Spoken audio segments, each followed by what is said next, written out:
Mari Bapak Ibu, sebelum kita mulai, kita akan awali dengan doa. Kita akan sama-sama berdoa dalam nama Bapa dan Putra dan Roh Kudus. Amin. Allah Bapa kami di dalam surga, Allah yang Maha Kudus, kami bersyukur atas penyertaan-Mu dalam setiap langkah hidup kami. Kami berterima kasih malam hari ini, kami anak-anak-Mu Kau izinkan berkumpul dalam acara sosialisasi gokil. Walaupun hanya dilakukan lewat Zoom, tapi kami mau mendengarkan dengan sungguh-sungguh sabda-Mu. Supaya lewat sabda-Mu, kami dapat belajar lebih banyak tentang Engkau, Bapa. Bapa yang baik, berkatilah Pak Agus yang malam ini akan mengulas sebagian kecil sabda-Mu. Berikan hikmat dari-Mu supaya apa yang disampaikan sesuai dengan kehendak-Mu. Dan semua yang disampaikan dapat kami mengerti dengan baik dan dapat berguna untuk pertumbuhan iman kami semua. Kami mohon campur tangan-Mu dalam pertemuan malam ini ya Bapa, dari awal sampai akhir. Semua doa ini kami panjatkan ke dalam tangan kasih-Mu, sebab Engkaulah Tuhan pengantara kami. Amin. Amin. Dalam nama Bapa dan Putra dan Roh Kudus. Amin. Amin. Bapak Ibu, kita akan mulai.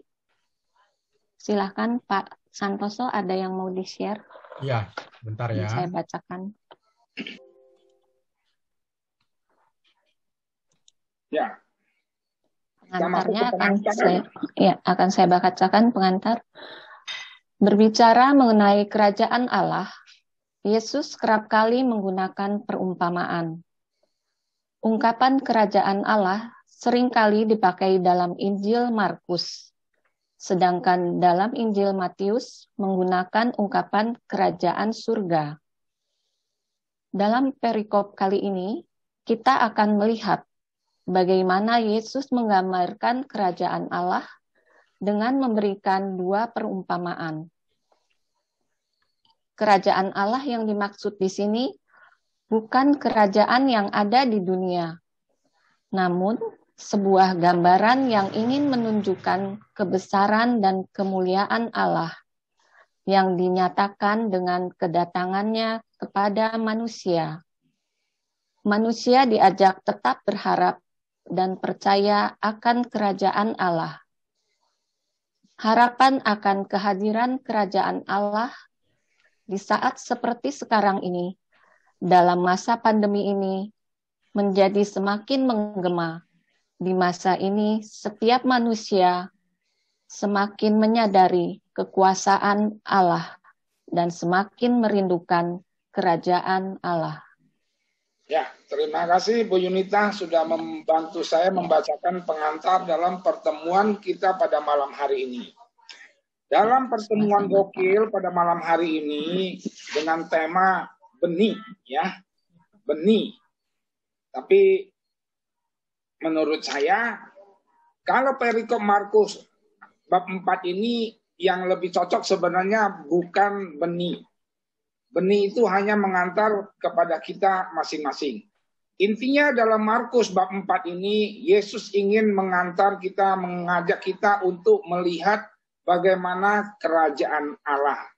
Jadi benih itu sebagai ini, sebagai pengantar buat kita masuk. Karena maka di dalam bacaan ini pada malam hari ini ialah Markus bab 4 ayat 26 sampai 34 itu nanti ada pakai perumpamaan, ada dua perumpamaan. Perumpamaan pertama ialah tentang benih yang tumbuh dan perumpamaan kedua tentang biji sesawi. Ditutup dengan ayat 33 dan 34 sebagai penutup, ya. Maka saya akan membagi renungan atau bacaan ini nanti menjadi 3 bagian, yaitu pertama ayat 26 sampai 29, bagian kedua yaitu ayat 30 sampai 32. ditutup dengan ayat 33 dan 34. Mari sekarang kita akan mengawali pertemuan kita akan membacakan Injil Markus ya dulu, bab 4. Pak Santoso mungkin bisa ditampilkan atau di ini? Ya.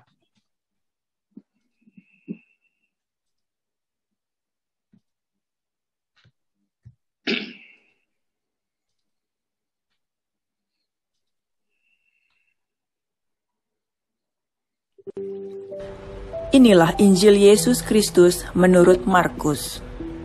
Kedengarannya bagus. Pada suatu ketika Yesus berkata, "Beginilah halnya kerajaan Allah.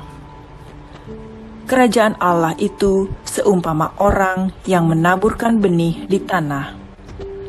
Malam hari ia tidur, siang hari ia bangun, dan benih itu mengeluarkan tunas, dan tunas itu makin tinggi. Bagaimana terjadinya, orang itu tidak tahu.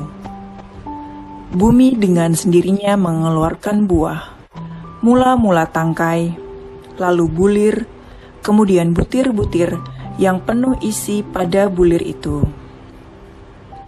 Apabila buah itu sudah cukup masak, orang itu segera menyambit, sebab musim menuai sudah tiba."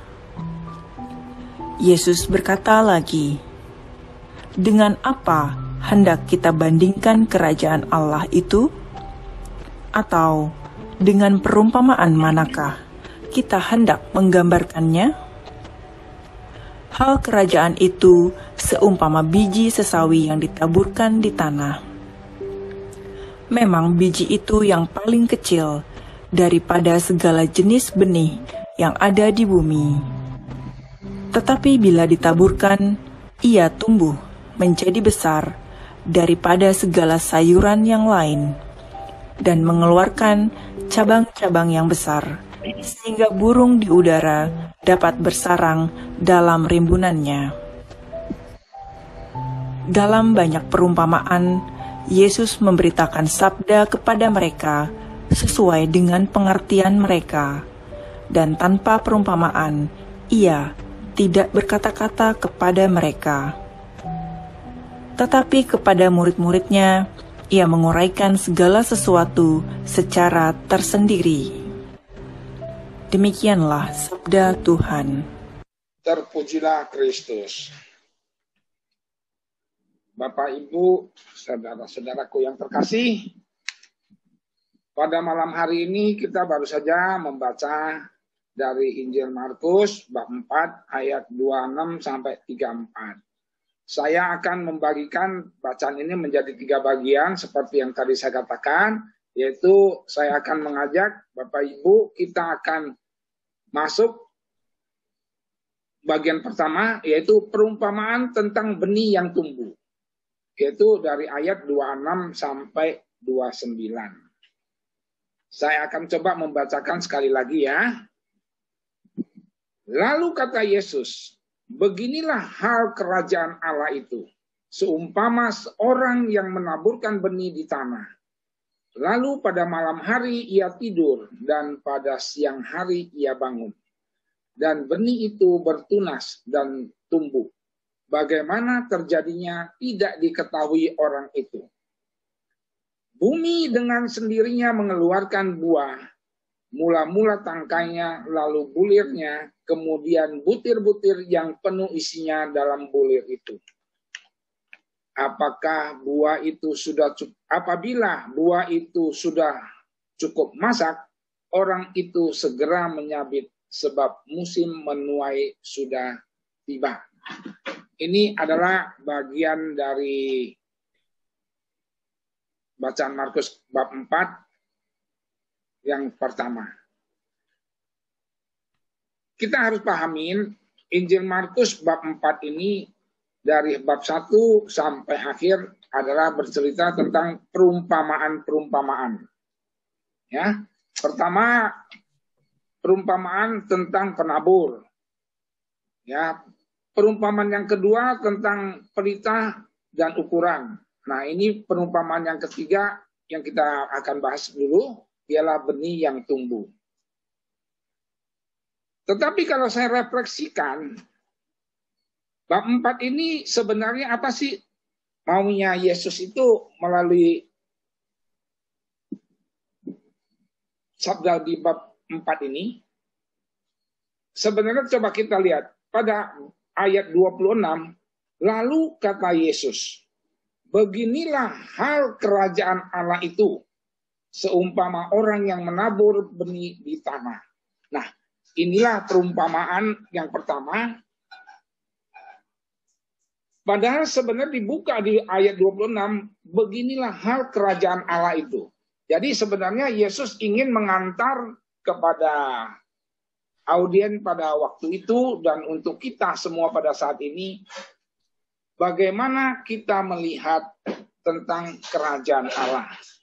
Tadi di pengantar sudah dijelaskan, Injil Markus selalu memakai istilah kerajaan Allah. Sedangkan Injil Matius selalu memakai kerajaan surga. Nah, oleh sebab itu, saya akan mengajak Bapak Ibu ya untuk masuk bagaimana pesan Yesus tentang kerajaan Allah itu sendiri. Benih atau perumpamaan-perumpamaan ini disampaikan oleh Yesus karena audien pada saat itu adalah kebanyakan petani. Maka Yesus memakai perumpamaan-perumpamaan untuk menjelaskan kepada audiennya pada saat itu. Benih yang tumbuh, kalau kita tahu, saya rasa kita semua ya, senang atau pernah tahu bahwa tumbuh-tumbuhan itu ditanam mulai dari benih. Benih ditaburkan, dan kita nggak tahu akan apa yang terjadi. Seperti dikatakan oleh Yesus. Ya kan? Ditaburkan, lalu pada malam hari itu ia tidur dan pada siang hari ia bangun dan benih itu bertunas dan tumbuh. Bagaimana terjadinya tidak diketahui orang. Demikian juga kita, ya. Ketika kita nanam benih, kita juga sebenarnya nggak tahu. Kita waktu mendapatkan benih itu hanya sebutir kecil. Ketika ditanam, maka pelan-pelan akan dia tumbuh. Jadi kalau kita bisa pelajarin dari sini, maksudnya Yesus ialah bahwa benih itu ditaburkan, dia akan tumbuh sendiri pelan-pelan. Mulai pertama di sini dikatakan butir itu bumi dengan sendirinya mengeluarkan buah. Mula-mula tangkanya lalu bulirnya. Kemudian butir-butir yang penuh isi dalam bulir itu. Ditutup di ayat 29. Apabila buah itu sudah cukup masak, orang itu segera menyabit. Sebab musim menuai sudah tiba. Nah, apa yang bisa kita refleksikan nanti ya ialah kita menyadari bahwa benih itu bisa disimbolkan sebagai saya atau Bapak Ibu, kita semua adalah benih yang ditaburkan oleh Tuhan Yesus. Tentu ketika kita lahir, kita nggak tahu kita akan menjadi seperti apa. Seperti juga benih, tidak ada orang yang tahu. Bertumbuhnya bagaimana pelan-pelan nanti dia akan sampai pada akhirnya ialah berbuah. Dan setelah berbuah maka akan setelah musimnya masak, orang akan segera menyabit sebab musim menuai sudah tiba. Jadi perumpamaan pertama digambarkan oleh Yesus adalah sebagai benih yang ditaburkan. Nanti pada akhirnya nanti kita akan bersama-sama merefleksikan siapakah benih itu atau seperti apakah benih yang kita terima itu. Harapan Yesus adalah dengan perumpamaan ini kita menyadari bahwa hidup kita sebenarnya adalah menuju kepada kerajaan Allah. Jadi sebenarnya pesan Yesus melalui Injil Markus ini adalah kerajaan Allah itu. Yang disasaran menjadi harapan Yesus adalah kerajaan Allah itu. bagaimana kita akan sampai kepada kerajaan Allah. Ini perumpamaan yang pertama. Kita sekarang masuk lagi ke perumpamaan yang kedua, yaitu perumpamaan tentang biji sesawi. Itu dari bab ayat 30 sampai 32. Saya akan coba bacakan lagi ya. Katanya lagi, dengan apakah kita hendak membandingkan kerajaan Allah itu? Atau dengan perumpamaan manakah kita hendak menggambarkannya? Hal kerajaan itu seumpama biji sesawi yang ditaburkan di tanah. Memang biji itu yang paling kecil daripada segala jenis benih yang ada di bumi. Tetapi apabila ditaburkan benih itu tumbuh dan menjadi lebih besar daripada segala sayuran yang lain dan mengeluarkan cabang-cabang yang besar sehingga burung-burung di udara dapat bersarang dalam naungannya. Di ayat 30 katanya lagi, ya, dengan apakah kita hendak membandingkan kerajaan Allah itu? Jadi intinya sebenarnya seperti ayat 26 sampai 29, ini perumpamaan kedua adalah dari ayat 30 sampai 32, itu sebenarnya Yesus ingin mengantar kita untuk masuk ke dalam makna arti kerajaan Allah itu. Di sini Yesus mengatakan dengan apakah kita hendak membandingkan kerajaan Allah itu. Maka perumpamaannya agak bingung ya. Perumpamaannya atau dengan perumpamaan manakah kita hendak menggambarkannya. Hal kerajaan itu seumpama biji sesawi yang ditaburkan di tanah. Memang biji itu yang paling kecil daripada segala jenis benih yang ada di bumi. Yesus menggambarkan kerajaan Allah itu seperti biji sesawi yang ditaburkan. Di sini dikatakan biji sesawi itu adalah biji buah benih-benih yang paling kecil dari segala jenis benih. Ya. Artinya inilah yang paling kecil. Tetapi apabila ditaburkan, benih itu bertumbuh dan menjadi lebih besar daripada segala sayuran yang lain dan mengeluarkan cabang-cabang yang besar sehingga burung-burung di udara dapat bersarang dalam naungannya. Nah, pesan Yesus melalui perumpamaan ini adalah mengajak kita melihat benih sesawi adalah yang paling kecil. Namun ketika benih itu ditaburkan, ia akan menjadi yang paling besar daripada segala jenis sayuran, sehingga burung-burung di udara dapat bersarang dalam naungannya. Nah, pesannya adalah kita sebagai benih, mungkin benihnya kita merasa kita adalah benih yang kecil, atau kita sebagai orang yang kecil, yang tidak punya kemampuan apa-apa. Namun ketika benih itu kalau ditaburkan, walaupun kecil seperti biji sesawi, ia akan bisa tumbuh menjadi besar. Nah, maksudnya ialah kita jangan berkecil hati ketika saya mungkin merasa kecil, mungkin merasa bodoh, mungkin merasa kurang mampu. Namun kalau kita mau ditaburkan, dipakai oleh Yesus, maka kita akan menjadi besar. Sehingga artinya apa perumpamaan ini? Artinya kita harus berusaha, harus berani melakukan apa kehendak Tuhan. Sehingga kalau kita, walaupun kecil, kalau kita bersama-sama Yesus, kita percaya bahwa sebagai benih yang ditaburkan oleh Yesus, Yesus akan menuntun kita, walaupun kecil, akan menjadi besar. Dan kita bisa berguna buat orang lain. Sehingga dengan demikian ada orang lain, ya, ada banyak orang yang bisa bernaung dan menikmati dari benih yang paling kecil, yang akhirnya kita juga bisa mengantar banyak orang untuk masuk ke dalam kerajaan Allah. Nah, kira-kira secara singkat, perumpamaan yang kedua ini ialah mengajak kita bahwa kita jangan merasa kecil hati, kita jangan merasa bodoh, merasa ini, bahwa ketika kita mau dipakai oleh Yesus, walaupun kita kecil, kita akan sampai berguna buat orang lain, sehingga kita juga bisa mengantar orang lain masuk ke dalam kerajaan Allah. Nah, ini kira-kira dua perumpamaan yang disampaikan oleh Yesus ya melalui Injil Markus ini.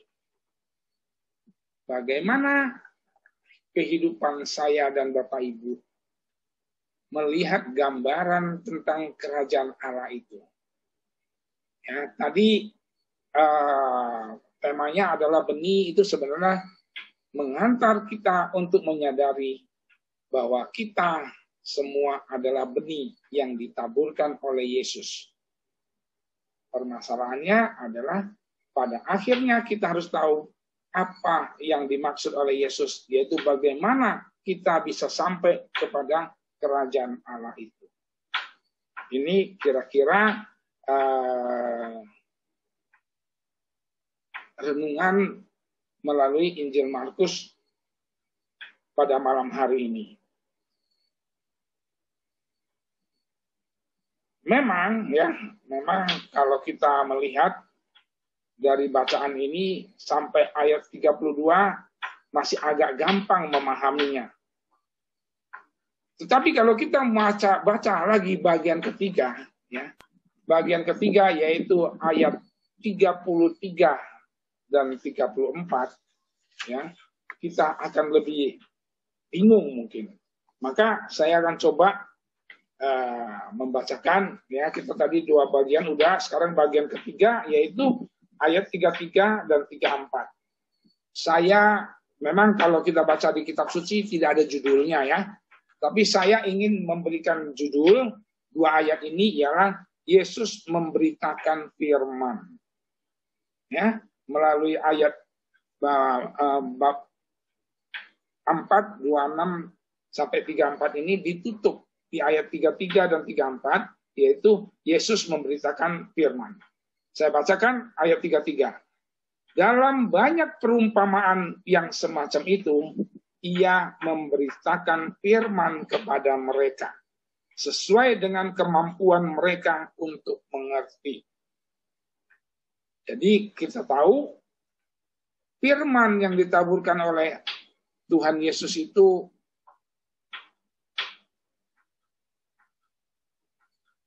memang dikatakan ia memberitakan firman kepada mereka sesuai dengan kemampuan mereka untuk mengerti. Tetapi di bab ayat 34, dan tanpa perumpamaan ia tidak berkata-kata kepada mereka. Tetapi kepada murid-muridnya ia menguraikannya segala sesuatu secara tersendiri. Nah, di dua ayat penutup ini kita tahu mengapa Yesus itu selalu mengajar melalui perumpamaan-perumpamaan. Yesus menyadari pada saat itu, ya, orang banyak itu mungkin dikatakan kurang begitu cepat menangkap. Kalau Yesus mengajarkan firman secara langsung kepada mereka, maka mereka agak sulit untuk menanggapinya. Seperti yang ditulis di ayat 33. Dalam banyak perumpamaan yang semacam itu, ia memberitakan firman kepada mereka sesuai dengan kemampuan mereka untuk mengerti. Jadi, Yesus menyadari bahwa tidak semua orang punya kemampuan untuk mengerti. Maka pengajaran Yesus selalu melalui perumpamaan-perumpamaan. Ya, khususnya perumpamaan yang kita baca tentang benih. Simple kalau kita baca dua perumpamaan itu sebenarnya simple. Benih ditanam, dia akan tumbuh gini sampai dia berbuah. Ya, biji sesawi walaupun kecil ditanam, dia juga akan tumbuh dan bisa menjadi besar. Ya, ditutup di ayat 34. Dan tanpa perumpamaan ia tidak berkata-kata kepada mereka. Artinya Yesus tidak mengajarkan firman kepada semua orang, ya, tetapi kepada murid-muridnya ia menguraikan segala sesuatu secara tersendiri. Nah, perikop yang kita baca ini kita menjadi tahu bahwa Yesus lebih tahu audiennya siapa. Jadi dia berbicaranya harus dengan bahasa yang lugas, yang gampang diterima oleh orang. Demikian juga kita, saya dan teman-teman, mungkin sebagai penggiat di KKS, tugas kita juga menyampaikan sabda kepada banyak orang. Tapi kita perlu menyadari bahwa tidak semua orang dapat memahami apa yang kita sampaikan. Lain halnya dengan murid-muridnya. Kalau kita mengaku sebagai murid-muridnya, maka kepada murid-muridnya ia menguraikan segala sesuatu secara tersendiri. Mungkin saya merefleksikan panggilan saya. Pertama di KKS, kenapa saya harus kursus KPKS? Ya, kira-kira kalau saya refleksikan, ya saya kalau sampai ayat 33 saya seperti kebanyakan orang, mungkin baca kitab suci ya sudah tahu, semua orang juga bisa, tapi untuk mengerti agak sulit. Nah, karena saya mau mengaku sebagai murid-muridnya, saya diutus oleh Yesus untuk belajar melalui KPKS. Artinya di sini kalau kita melihat ayat 34, tetapi kepada murid-muridnya ia menguraikan segala sesuatu secara tersendiri. Jadi kebetulan di KKS ini kan banyak juga yang lulusan KPKS. Harusnya kita menyadari bahwa kita sebagai murid-muridnya, kita diutus oleh Yesus untuk lebih memahami firman Tuhan. Jadi bagi teman-teman yang belum masuk atau belum belajar melalui KPKS, jangan berkecil hati. Jangan mengatakan saya nggak bisa, saya nggak ngerti. Ya tadi perumpamaan biji sesawi. Di mana biji sesawi yang paling kecil pun kalau kita mau melakukannya, mau menjalani kehendak Tuhan, semuanya pasti akan berkembang dan berguna. Bahkan kita akan menjadi tempat bernaungnya burung-burung di udara. Nah, kira-kira bacaan ini, refleksi dari bacaan ini seperti ini. Ya, sekarang kita coba masuk ke dalam refleksi atau ada sharing-sharing atau pertanyaan-pertanyaan dari teman-teman. Coba kita saling berbagi. Jadi kita ingat ya, perumpamaan yang bagian kedua adalah tentang biji sesawi. Jadi teman-teman jangan merasa kecil atau merasa nggak ngerti. Ingatlah perumpamaan Yesus. Kita semua sebagai biji sawi, namun ketika kita mau, kita bisa menjadi berkat buat banyak orang. Jadi, Bapak Ibu, teman-teman semua, jangan takut sharing.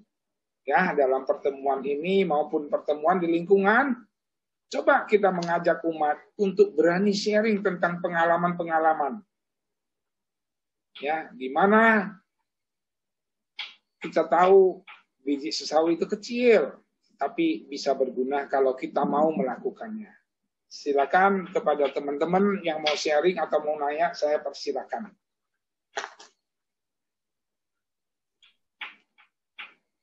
Silahkan Bapak Ibu, bila ada pertanyaan, mau sharing, sekarang bisa dibuka mic-nya langsung. Selamat malam teman-teman sekalian. Selamat malam Pak Ya. Agus. Ya, Selamat malam. malam, Bu Sin. Pak Agus, Ya, aku tuh kalau lihat bacaan ini gitu ya, kan seolah-olah itu kita ini sudah ditanam lah kasarnya gitu ya.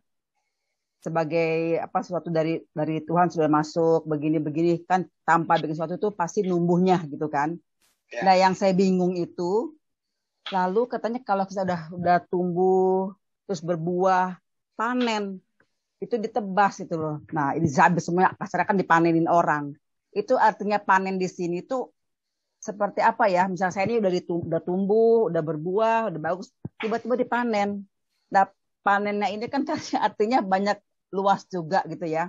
Apakah kita langsung dipakai untuk menjadi penabur benih lagi lainnya, ataukah kita dipanen itu dipangkas seperti apa? Itu yang saya ingin lebih memahami Pak Agus. Terima kasih. ya. Terima kasih Bu Sin sudah memulai berbagi ya. Mungkin kita perlu merefleksikan perumpamaan Yesus ini tentang benih atau benih itu menyangkut tanaman ya. Kalau namanya pohon, kita nanam pohon ya. Memang benar kita yang tabur, kita yang nanam ya, dan akhirnya berbuah. Pertanyaannya, apapun yang kita lakukan, yang kita tanam, si pohon itu sendiri apakah menikmatin nggak buah itu? Kita menanam pohon bertumbuh dan berbuah, yang menikmatin buah itu kan sebenarnya orang lain. Pohonnya sendiri tidak pernah menikmatin apa yang dia lakukan. Yang dia lakukan ya, artinya itu kan sebenarnya pohon itu tumbuh dan berbuah. Buahnya kan dipanen orang lain. Si pohon sendiri nggak dapat apa-apa kan. Artinya dari benih yang kita tanam, benih itu menjadi bertumbuh, menjadi batang, menjadi bunga, menjadi buah. Tapi si pohon sendiri tidak pernah menikmatin apa yang dia hasilkan.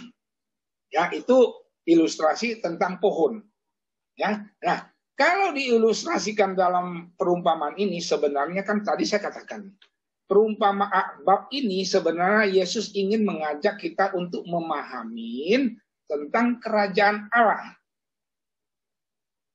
Ya, jadi artinya apa yang kita tabur, apa yang kita lakukan, memang secara manusiawi kita merasa saya yang nanam, saya yang ini, kok ditebang ke orang lain yang menikmatin.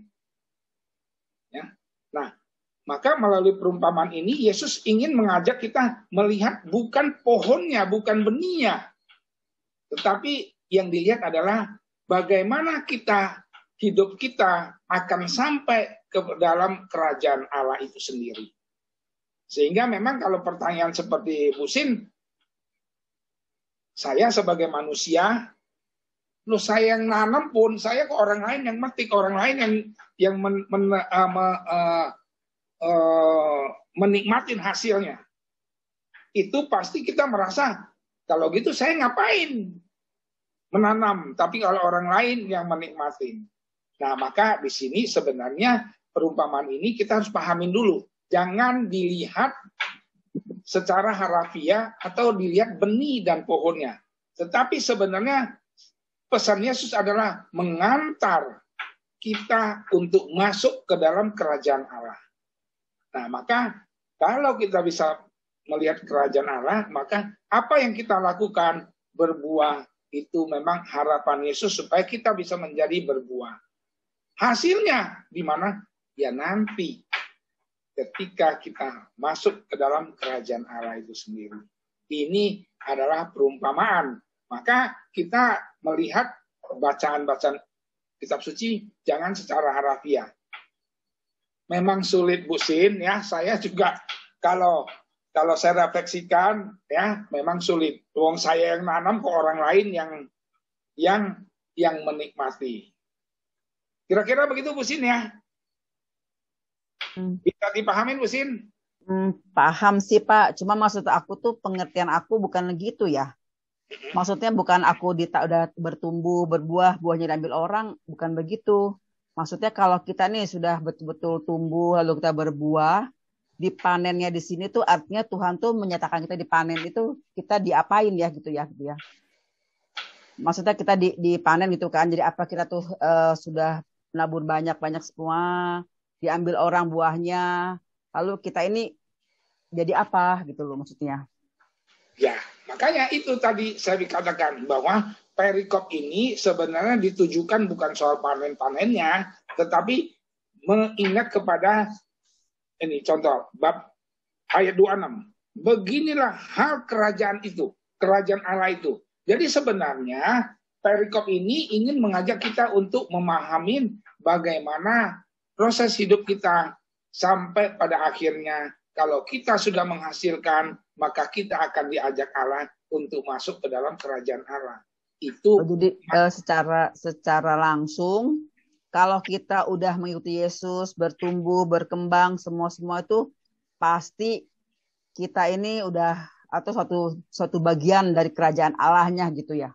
Betul. Nah itu maksud pesan dari perikop ini adalah demikian. Jadi artinya yang kita mandang dalam perikop ini kita harus menyadari kerajaan Allahnya. Bukan benih, bukan tumbuhannya atau hasilnya. Kalau kita hidup di dunia ini, kita bisa menghasilkan buah-buah, maka Yesus sudah menjanjikan kita akan dipanen dan kita akan diajak masuk ke dalam kerajaan Allah. Itu kira-kira Busin ya. Ini memang sulit ya Busin ya. Ini menyangkut iman. Karena kalau kerajaan Allah atau kerajaan surga itu kan bercerita tentang iman. Siapa sih yang pernah ke surga? Saya sebagai katekis, kalau ngajarin katakumen, cerita tentang surga. Wah bagus, siapa yang mau masuk surga? Semua ngangkat tangan Busin mau masuk surga. Siapa yang mau duluan? Nggak ada yang mau duluan, semua Busin. Mungkin termasuk saya ya. Kalau diajak, mau masuk surga nggak tahu surga. Bagus, enak ya. Tapi memang tidak gampang untuk sampai ke sana ya. Kira-kira Busin ya. Jadi memang ini iman tidak bisa diperdebatkan Busin. Ya. Kira-kira pesan Injilnya seperti itu kira-kira. Oke, makasih. Mungkin ada lagi yang lain. Pak Agus, selamat malam. Terima kasih nih dikasih waktunya nih untuk saya bisa bicara ya sedikit sharing lah. Ya. Dan menanggapi juga apa yang diungkapkan oleh Ibu Sinwaro begitu ya. Tadi ada keyword yang sangat penting dari perikop yang telah dibacakan oleh narasi video tadi, yaitu benih, tabur, sesawi, dan panen. Benih, tabur, sesawi, dan panen. Ya. Benih tidak akan ada hasilnya atau tidak bisa dipanen tanpa ditabur. Betul. Begitu. Manusia ini adalah benih. Benih dari cinta kasih orang tua kita. Yaitu artinya adalah berkat dan niat ilahi yang hidup. Benih. Berkat dan niat ilahi yang hidup. Bagaimana mereka bisa hidup? Setelah ditaburkan di tanah yang subur. Artinya tabur itu sendiri adalah ditaburkan di tanah yang subur. Malam ini kita adalah benih-benih yang ditaburkan di tanah yang subur untuk menjadi biji sesawi. Maksudnya adalah kita setia pada sabda surgawi, yaitu melalui bacaan-bacaan yang tadi Pak Agus sudah sharing ke kita semua. Seperti itu. Nah, benih itu setelah ditaburkan di tanah yang subur, sebagaimana biji sesawi, kata Pak Agus, walaupun kita kecil, kita tidak boleh minder gitu ya Pak. Kita harus berbesar hati bersama Yesus yang menyertai kita untuk hidup dan nanti kita untuk siap dipanen dan menjadi benih lagi untuk orang-orang yang lain. Dan itulah artinya benih yang ditabur di tanah yang subur pastinya akan menjadi berkat bagi orang yang lain dengan benih-benih yang lebih banyak. Jadi 1 ditambah 1 di dalam hukum benih tabur bukanlah menjadi dua, tetapi satu ditambah satu akan menjadi tidak terhingga. Nah, dengan kita setia pada sabda surgawi, pastinya kerajaan Allah menjadi harapan bagi mereka yang percaya. Karena tadi di dalam Injil yang dibacakan tadi, ada kata percaya dan iman. Nah, itulah. Jadinya saya melihat di sini bahwa kita adalah sebuah berkat dari Allah untuk hidup dan kita dicemplungkan di dalam kehidupan yang heterogen untuk bagaimana sama-sama bekerja dengan Allah sehingga nanti kita siap ditabur untuk menjadi benih, untuk menghasilkan benih-benih yang baru. Demikianlah kalau yang bisa saya sampaikan, Pak Agus. Terima kasih. Ya. Terima kasih, Pak Lutfi. Ya, inilah enaknya kalau kita belajar kitab suci, kita ikut pendalaman iman, kita saling belajar ya. Jadi nggak ada yang salah. Ya, Bapak Ibu jangan takut sharing, nggak ada yang salah. Masing-masing boleh mengeluarkan pendapat. Pendapat Pak Lutfi itu udah benar sekali. Ya. Makanya saya katakan Injil Markus bab 4 perumpamaan pertama adalah tentang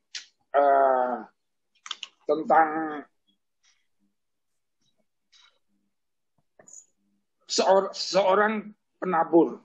Ya, kalau kita baca bab 4 ayat 1 sampai ayat berapa itu sudah Yesus sudah memberikan perumpamaan tentang seorang penabur.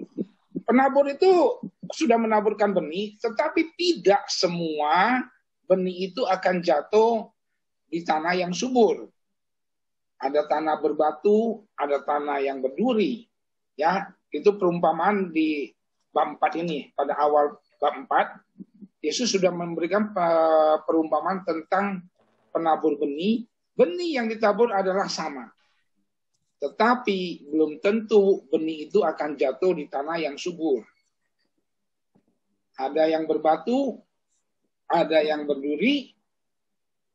Maka benih itu kalau tanah yang subur dia akan menghasilkan 100 kali lipat, ada yang 60 kali dan ada yang 30. Jadi apa yang dikatakan Pak Lutfi itu harus kita kembali kepada perumpamaan Yesus pertama di bab 4, yaitu tentang tanahnya itu sendiri. Benihnya sama, kalau tanahnya berbeda, maka hasilnya pun akan berbeda. Ya, jadi itu sudah dijelaskan oleh Yesus di awal-awal dari bab 4 ini. Ya, jadi semuanya benar, nggak ada yang salah. Ya, nah nanti pada akhirnya kita akan refleksikan bersama, kita ambil rangkuman. Nanti saya akan merangkum semua yang kita bacakan, kita renungkan, kita berbagi, nanti saya akan rangkumkan. Jadi terima kasih dari Pak Lutfi. Pak Agus, ini di kolom chat ada yang tulis ini, mohon petunjuk Pak Agus dan konfirmasi. Biji sesawi yang kecil itu maksudnya kerajaan Allah atau surga. Memang dimulai oleh 12 orang atau rasul. Jadi jumlahnya memang sedikit, tapi sekarang menjadi besar. Seperti orang Kristen dan Katolik. Ini pertanyaan dari Pak Antonius Bambang. Ya. Pak Antonius, apa mau bicara langsung? Silahkan. Terus ada lagi, soalnya masih ada. Satu-satu aja, satu-satu Bu Yunita. Jadi supaya orang yang dengarnya nggak bingung. Oke, ini satu dulu. Satu dulu ya. Jadi kalau kita membaca kitab suci, kita perlu memahami teks pesan kitab suci itu tuh kepada apa. Seperti tadi saya katakan, sebenarnya perumpamaan ini bukan tentang biji sesawinya. Bagaimana kaitannya dengan 12 rasul dan lain-lain. Ya, jadi kita harus kembali kepada teks yang kita bahas, yaitu tentang perumpamaan tentang benih itu sendiri. Jadi benih itu kecil itu maksudnya bukan siapa-siapa, digambarkannya adalah bahwa kita semua sebenarnya adalah benih yang ditaburkan oleh Yesus. Walaupun kecil, tapi ketika kita mau ditaburkan, kita bisa menjadi besar. Artinya bukan hanya terbatas kepada 12 rasul atau sampai hari ini bertumbuh sekian banyak umat. Bukan itu maksud daripada perikop ini. Perikop ini ingin menyampaikan tentang benih yang kecil itu, sesawi itu adalah kecil. Artinya setiap daripada kita semua yang kita perlu sadarin, kita itu adalah benih yang ditaburkan oleh Yesus. Jangan merasa kecil hati, jangan merasa kita nggak mampu.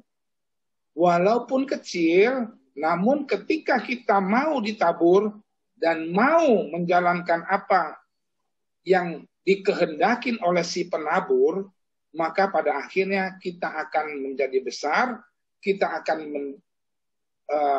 menjadi sarang untuk banyak orang yang bisa bernaung. Di sini digambarkan adalah burung-burung yang akan bersarang. Tetapi sebenarnya pesan Yesus ini sebenarnya adalah tentang perumpamaan ini adalah kita sebagai benih yang ditabur oleh Yesus, bahwa siapapun juga dia, kalau mau melakukan kehendak Tuhan, itu pada akhirnya kita akan sampai kepada kerajaan surga. Mungkin itu yang bisa saya jelaskan, Bu Yunita. Yang Bagus. satu. Ya. Boleh tanya, Pak? Pak Toto sebentar ya. Ya. Pak Antonius Bambang, udah buka videonya ini apa mau langsung bicara? Iya, selamat malam ya. Ya, silakan Pak. Suara saya cukup jelas ya? Cukup. Yes. Iya. Kalau saya baca tentang biji sesawi itu, yang saya dapatkan adalah memang kerajaan Allah itu dimulainya dari kecil, dimulai dari 12 orang. Benih itu adalah firman-Nya yang disampaikan. Jadi 12 orang itu memberitakan Injil, kabar baik kepada banyak orang. Dari semula 12 orang menjadi lebih banyak, sekarang miliaran gitu kan. Itu tadinya gitu. Jadi benihnya saya pikir benih itu adalah firman gitu. Itu Pak Agus, bukan saya lagi pikir benih itu bukan kita gitu. Kira-kira gimana ya? Ya.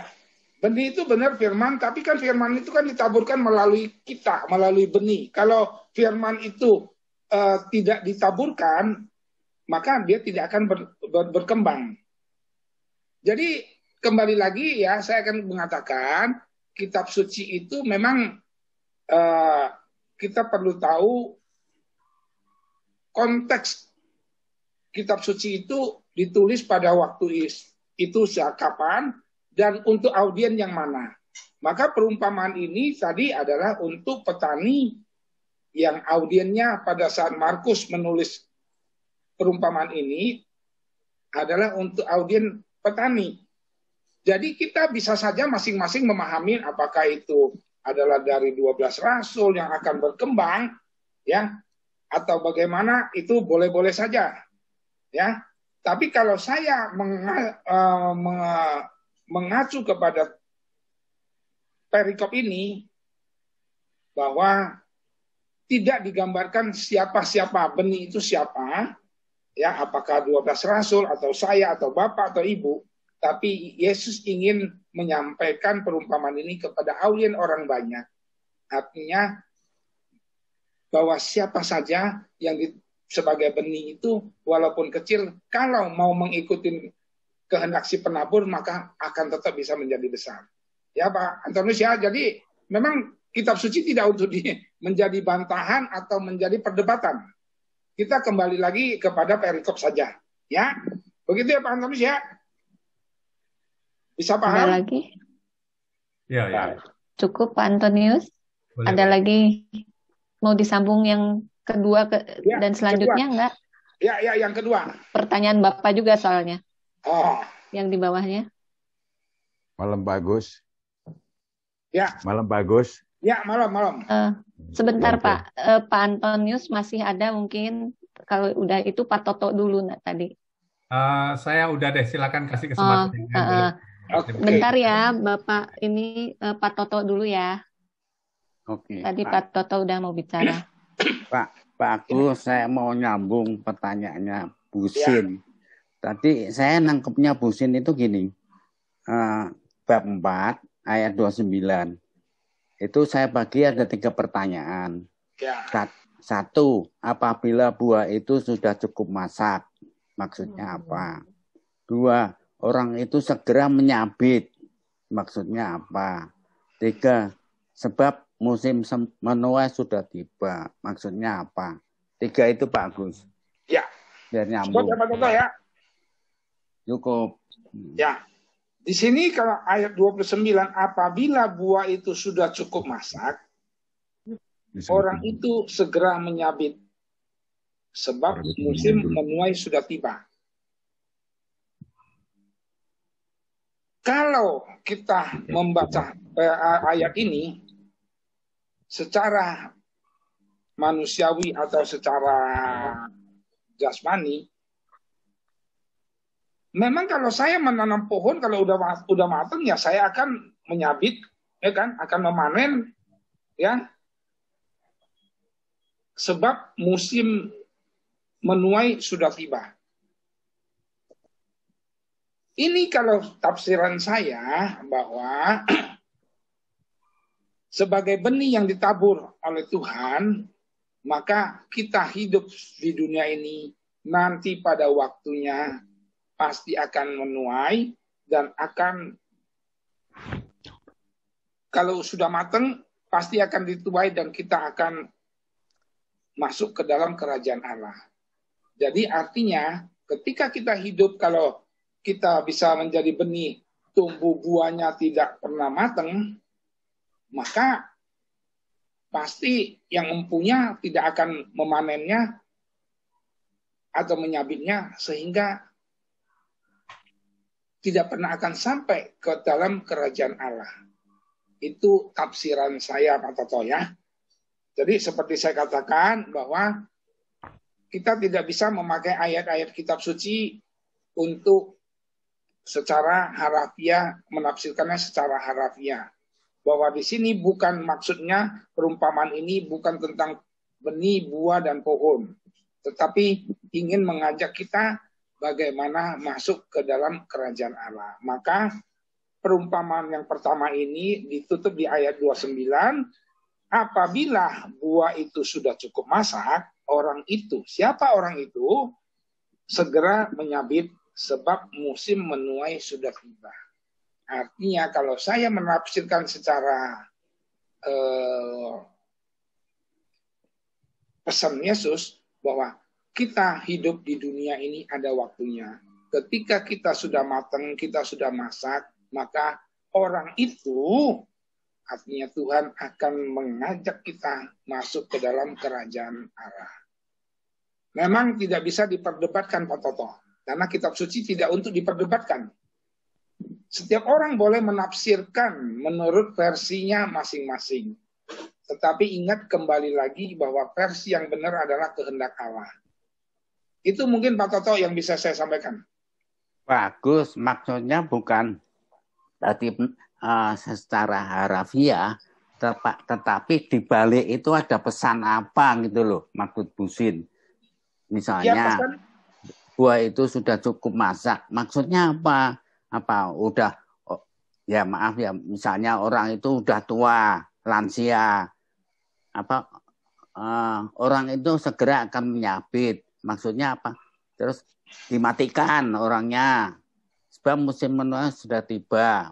Maksudnya ya sudah cukuplah hidup di dunia ini. Maksudnya itu loh Pak Gus. Ya, apa begitu bukan? Saya tahu maksudnya. Makanya nanti saja ya Pak Toto ya. Nanti saya akan merangkum semuanya. Di rangkuman aja ya Pak Toto ya. Ya udah, terserah. Ya. Nah, nanti di rangkuman aja. Karena kalau saya cerita gini nanti saya rangkumnya jadi ngaco. Oke. Ya. Ya. Oke, yang lain. Terima kasih Malam. Pak Toto. Nih Pak, Malam, ya, Pak Gus. silahkan Pak. Ya. Pak Bagus. Ya. Yance Bagus. Siapa ini? Yance. Yance, ya. Silakan. Bagus. Mohon pahamannya ya. Yang masalah ditaburnya itu di bebatuan, di tanah yang subur, dan tanah tidak subur, itu umpamanya apa ya Pak Agus ya? Wah, sebenarnya ini keluar dari konteks. Ini adalah Injil Markus bab 4 ayat 1 sampai berapa itu saya lupa ya. Jadi tentang benih yang ditabur itu tanah itu ada 3 digambarkan menurut Injil Markus. Ada tanah yang subur, tanah bebatu, dan tanah berduri. Nah, maka penafsirannya sebenarnya bisa dikatakan bahwa Tuhan itu menabur benihnya adalah sama. Tetapi kenyataannya kan tanahnya berbeda. Sama seperti kita manusia. Diciptakan oleh Tuhan pada awalnya semuanya adalah baik. Tapi dalam perjalanan manusia itu ada yang begini dan ada yang begitu. Jadi itu sebenarnya perumpamaan di bab 4 ayat bab perumpamaan yang pertama. Hari ini kita akan berbicara tentang ayat 26 sampai 34. Jadi tadi sebagai ringkasan saya katakan bahwa itu adalah bahwa Tuhan menaburkan benih yang sama, tetapi tanahnya akan berbeda. Dan hasilnya pun akan berbeda. Saya nggak akan bahas karena kita perikopnya tidak ke sana ya Pak Yanso ya. Mungkin lain kesempatan kita boleh berbicara lagi. Terima kasih Pak Agus. Ya. Terima kasih Pak Yanso. Ada lagi Bapak Ibu? Silakan.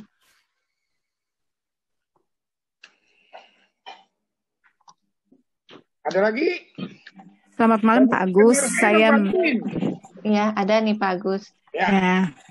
Malam Pak Agus, saya Melinda. Saya mau tanya, kan kalau pemahaman awal saya nih, gini, benih itu sebenarnya adalah kita ketika kita lahir kita sudah dibaptis gitu ya. Itu berarti sudah ditanamkan benih. Kemudian namanya benih ditanam berarti kan dirawat, disiram, dikasih pupuk gitu. Nah, itu berarti ketika kita masih kecil orang tua kita mendoakan kita, membawa kita ke gereja, mungkin masuk sekolah minggu dan sebagainya gitu. Lalu semakin kita besar, kita bisa memupuk diri kita sendiri dengan firman-firman Tuhan, baik dengan membaca firman tiap hari atau mungkin dia mendengarkan sharing-sharing ataupun misalnya ikut misa dan sebagainya gitu. Nah, dan semakin kita memupuk diri kita untuk dengan firman Tuhan, kita juga harus sekalian menebarkan kebaikan Tuhan kepada sesama kita, supaya ya istilahnya orang lain juga ikut seperti kita gitu ya. Maksudnya bisa oh ya ternyata orang Katolik itu baik. Pokoknya gimana lah, pokoknya supaya orang lain juga melihat bahwa kita juga penuh kasih, dan nanti pada akhirnya kita mendapatkan kerajaan ketika kita sudah siap untuk pulang ke rumah Tuhan, kita istilahnya menerima kerajaan Allah itu. Benar begitu nggak Pak? Betul. Ini Bu Melinda ya? Iya Pak. Ya, justru saya gini Pak. Ya. Saya beberapa kali diminta tolong sama ketua lingkungan saya untuk membantu sharing gokil, tapi saya sih suka ikut seperti ini Pak. Jadi kan ada share-nya dulu. Tapi ntar begitu hari haknya tuh bisa mulut saya kaku Pak, nggak bisa ngomong apa-apa. Jadinya saya kadang-kadang suka bilang, ya kenapa saya lagi gitu, saya nggak bisa apa-apa gitu Pak. Ya gitu Pak, makasih. Ya, terima kasih Bu Melinda. Sharingnya cukup bagus ya. Saya kira itu teori yang benar. Semua orang tua juga mau mengajarkan anaknya supaya hidup benar, hidup semuanya sempurna. Tetapi dalam kenyataan hidup kan tidak demikian Bu Melinda. Di dalam perjalanan kita dari kecil udah dididik benar, udah dididik bagus, segalanya taat, segala, tapi hidup ini masih berjalan. Dan kita tahu iblis selalu mengintai kita.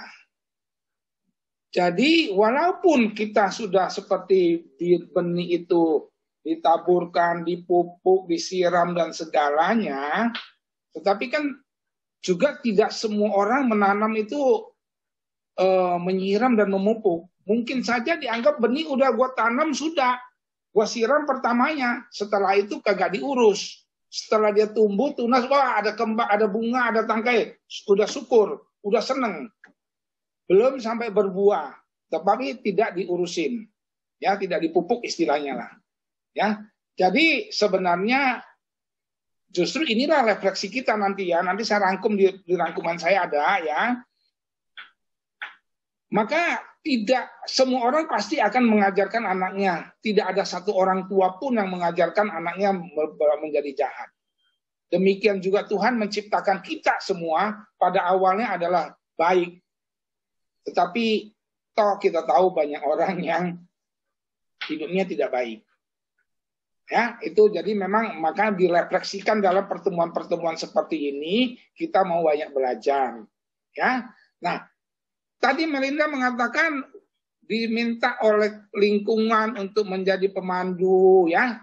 Sudah belajar, sudah ini, tiba-tiba hari hanya menjadi blank. Nah, itulah persoalan kita. Ya. Perjalanan kita bahwa itu perlu dirawat. Perlu penyertaan Tuhan itu sangat penting. Saya walaupun kalau dulu masih nggak pandemi, tiap hari bawain PI dengan tema yang sama, bacaan yang sama. Kalau saya sudah mulai datang ke kemanusiawian saya tuh mulai sombong. Kemarin kan begini, hari ini kan temanya sama, bacaannya sama, semua sama. Maka saya mulai timbul kesombongan diri saya tidak menyertakan Tuhan. Artinya ketika saya mau pergi ke lingkungan, saya sudah pakai kemanusiawian saya bisa, kemarin juga bacaannya sama, semua sama. Maka saya tiba waktunya saya pergi ke lingkungan. Kenyataannya tidak demikian. Karena apa? Karena sebagai orang yang menjadi sombong, itu tidak menyertakan Tuhan. Maka ketika kita setiap kali membawa renungan, apalagi renungan sabda Tuhan, kita perlu berdoa memohon penyertaan Tuhan. Biarlah Tuhan yang pakai mulut, bibir, hati, pikiran saya untuk menyampaikan firman-Nya. Sehingga pada tempatnya kita tidak blank. Ini adalah pengalaman-pengalaman saya ya Bu Melinda, yang mungkin lain kali bisa diterapkan. Jadi artinya kita dalam melakukan semua tugas-tugas ini, kita perlu menyertakan Tuhan. Tanpa penyertaan Tuhan, sebenarnya secara tidak langsung, saya itu sudah sombong rohani. Saya merasa saya sudah bisa, saya sudah pintar. Itulah yang disebut dengan sombong rohani. Ya Bu Melinda, mungkin itu pengalaman saya, nanti bisa diterapkan lain kali, bahwa setiap kali kita mau memulai acara, mau memulai terutama mewartakan sabda Tuhan, kita perlu memohon Tuhan sendiri yang berbicara melalui mulut saya. Bukan karena saya pinter, karena saya tahu, tapi kita perlu menyertakan penyertaan Tuhan. Biarlah Tuhan yang memakai saya. Artinya dengan kerendahan hati saya datang kepada Tuhan, menyerahkan semua apa yang akan saya lakukan, bahwa Tuhanlah yang berbicara, bukan karena saya. Begitu Bu Melinda, bisa paham? Ya Pak, tapi sebenarnya kalau saya pribadi sih, bukan saya merasa sombong saya bisa, tapi justru saya minder karena orang-orang di lingkungan saya pasti lebih canggih-canggih lagi gitu Pak. Ya, maksud saya bukan mengatakan Bu Melinda sombong ya, bukan ya. Maksud saya yang sombong gitu loh. Ketika kalau saya mau pergi membawakan pendalaman iman, saya yang sombong, saya tidak menyertakan Tuhan. Jadi bukan soal Bu Melinda yang sombong ya. Bu Melinda boleh mengatakan bahwa di lingkungan banyak orang-orang lebih pintar. Nah, maka perumpamaan hari ini, perumpamaan yang kedua tentang biji yang sesawi. Walaupun kecil, kalau kita mau ditabur, kita mau menjalani kehendak Tuhan dan menyertai, mohon penyertaan Tuhan, kita bisa menyampaikan sabda Tuhan dengan baik. Jadi jangan minder, jangan merasa saya lebih bodoh, orang di lingkungan saya itu lebih pintar-pintar semua. Bagi Tuhan tidak ada orang yang pintar atau bodoh. Semuanya sama di mata Tuhan. Asalkan orang itu mau datang kepada Tuhan dan mau memohon penyertaan Tuhan. Pasti bisa Bu Melinda ya. Cukup Bu Melinda? Ya Pak, cukup. Makasih Pak. Ya. Terima kasih lain Bu mungkin? Melinda. Ada lagi yang lain? Pak Agus, ya. Sudah dengar dari yang lainnya, dari Pak Toto, juga dari Pak Antonius, Bambang tadi, dari Pak Lufti. Saya sekarang nangkepnya jadi lebih ini ya, seperti tentang yang tanam, terus berkembang, lalu sampai masaknya itu, saya mengartikan gini, kalau kita sudah tumbuh, sudah pandai, sudah bisa segala macam apa yang diandalkan oleh Tuhan, lalu kita akan dituainya itu, saya mengartikannya seperti ini. Kita dituai itu akan diuji pada akhirnya. Diuji apa? Diuji dengan apa yang tanam itu, apakah betul-betul itu jadi kita jadi baik, apakah kita jadi tidak baik, gitu kan ya. Nah, itu sudah masanya. Kalau orang pasti tumbuh, ada masa-masanya. Nah, dituainya itu sekarang saya memahami dalam arti pemikiran saya itu bahwa kalau sudah akan dituainya itu tuh karena kita tuh udah pasti mentok lah. Nanti diuji gimana nih kalau kita bisa bertahan apa tidak. Kalau kita tidak bertahan kan dalam pengujian penuaian itu kan kita nggak bisa diterima orang. Lalu kita bagaimana?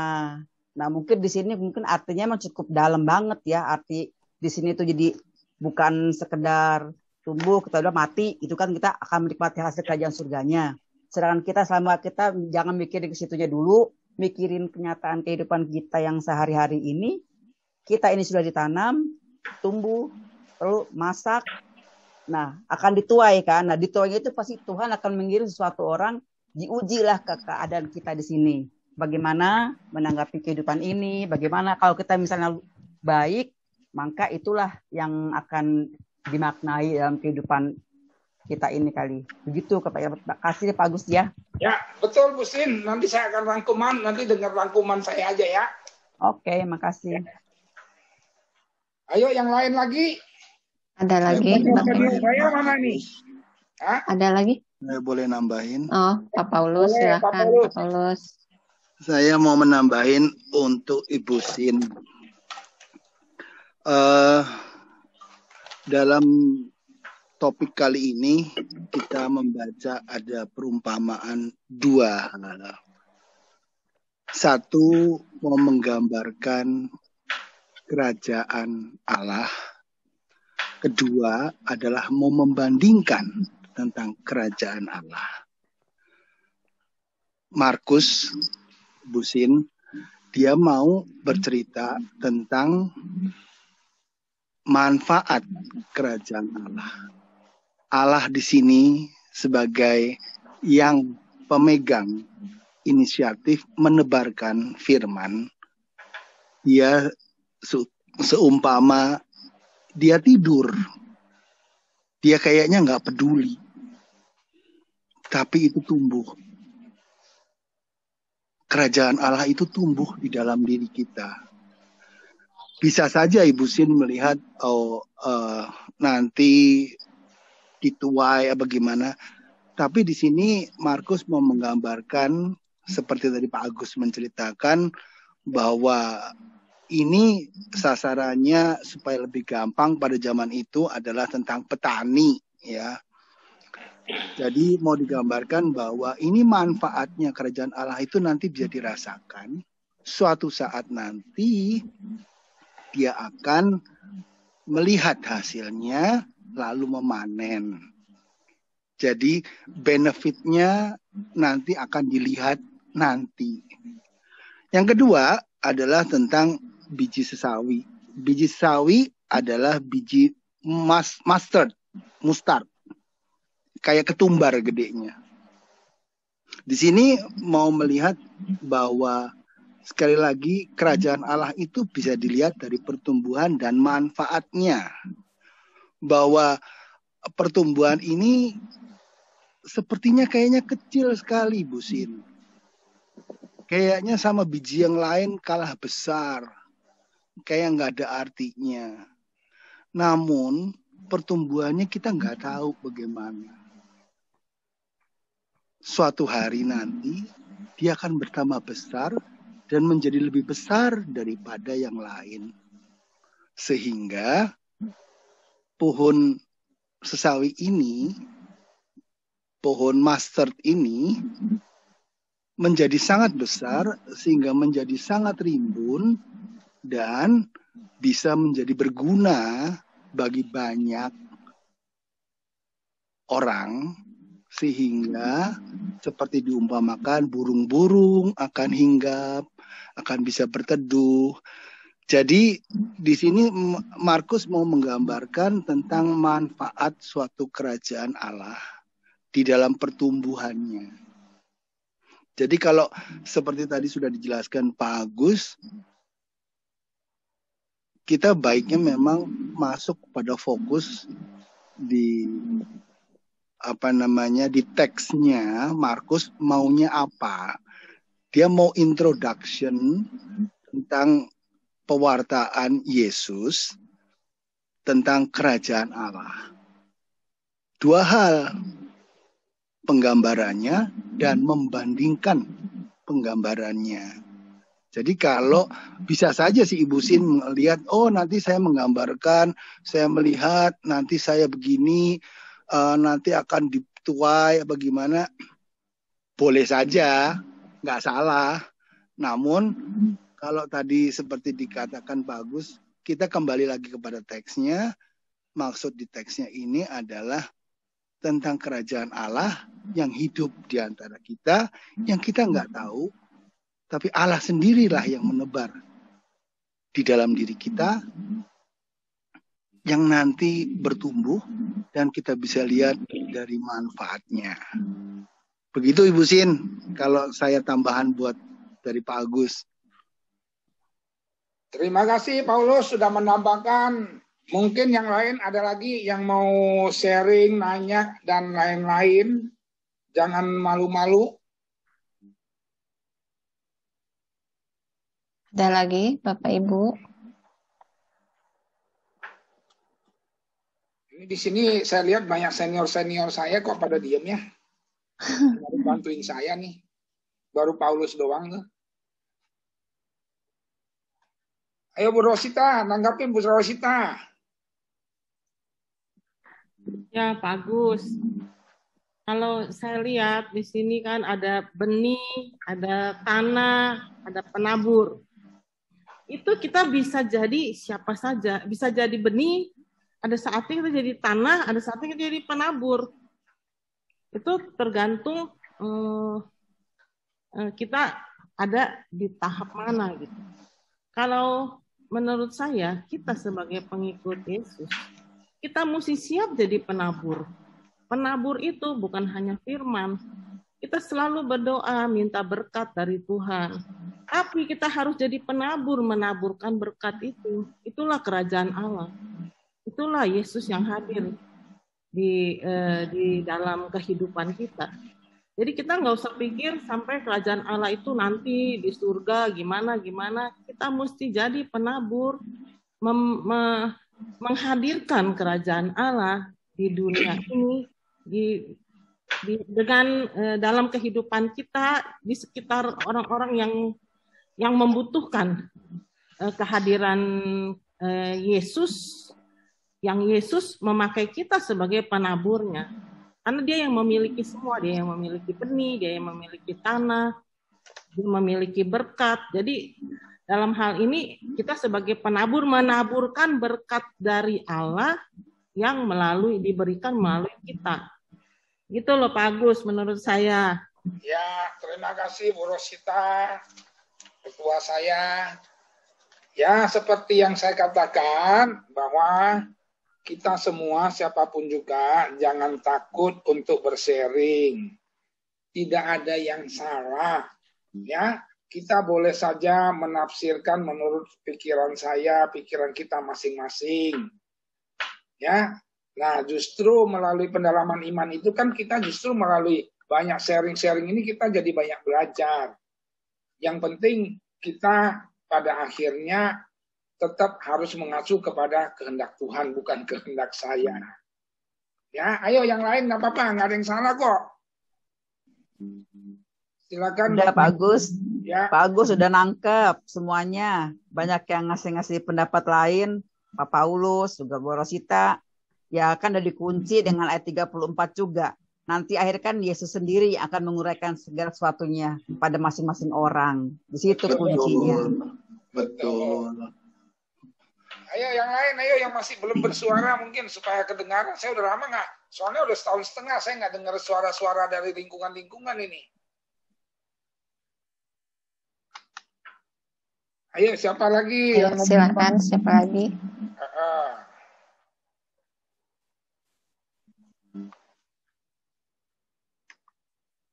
Sudah tidak ada yang mau ini.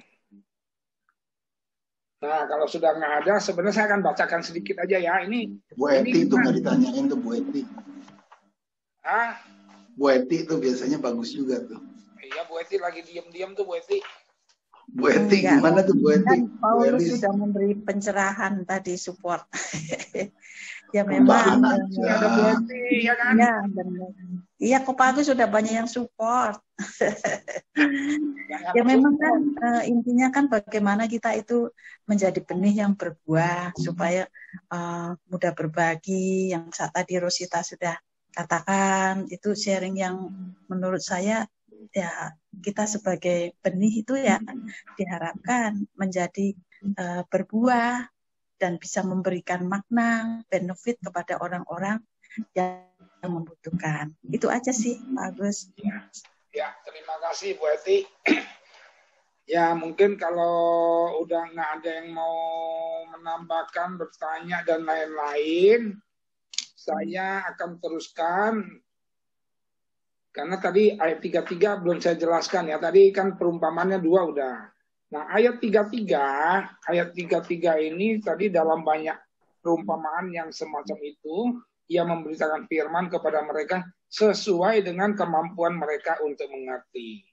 Jadi, kitab suci kalau kita mau pelajari, kita mau dalamin, emang semua kitab suci itu, semua ayat-ayat itu indah-indah kok. Cuman kadang-kadang ya, kita sebagai manusia kalau membaca kitab suci itu langsung contoh aja ya. Contoh, bacaan hari ini. Kita lebih banyak orang itu langsung fokus kepada benih, tumbuh, sesawi, dan lain-lain. Ya, artinya dari ayat 26 sampai 32 itu kita lebih konsen di situ.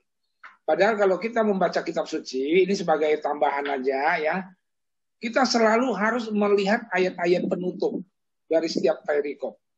Ya, di sini perikop ayat 33 ini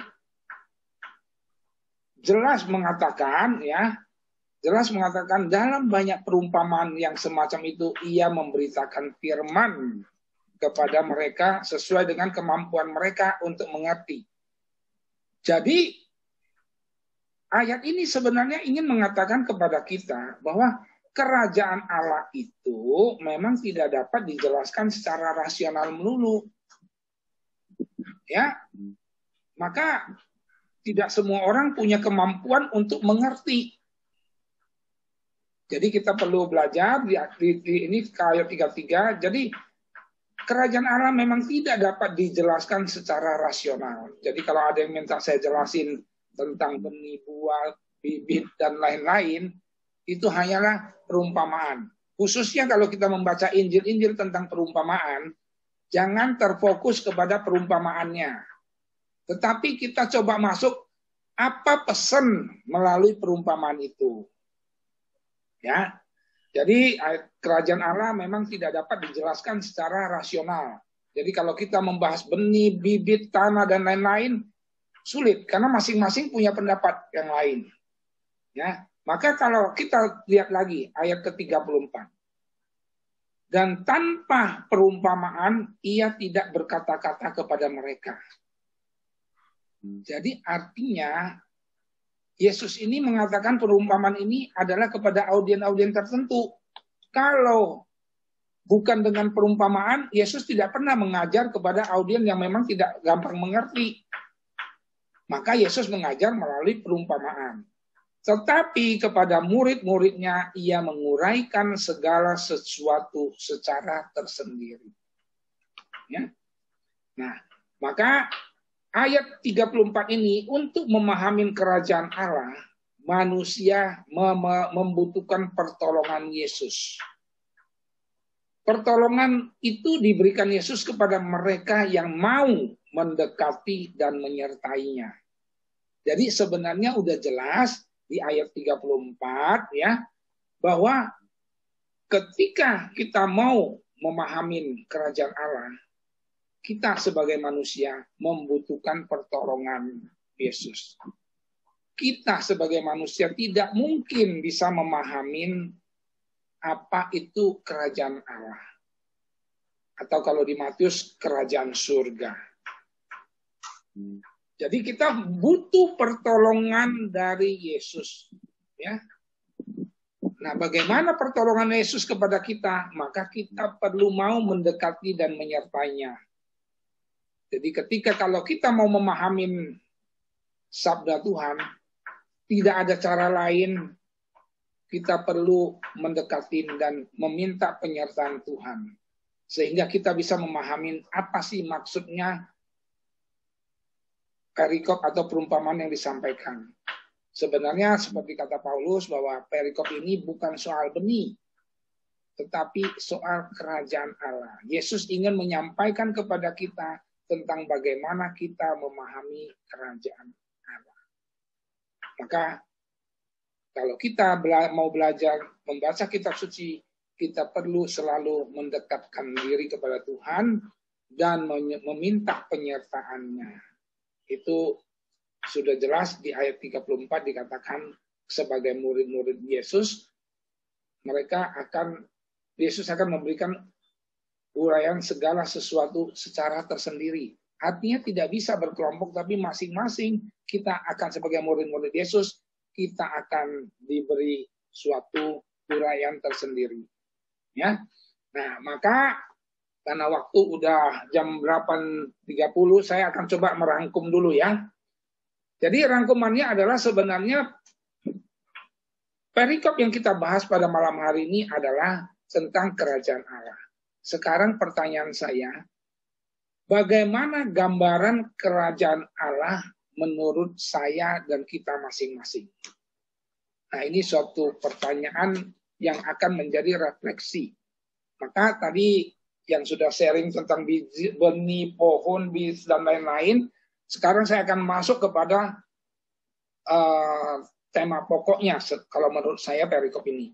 Gambaran tentang kerajaan Allah.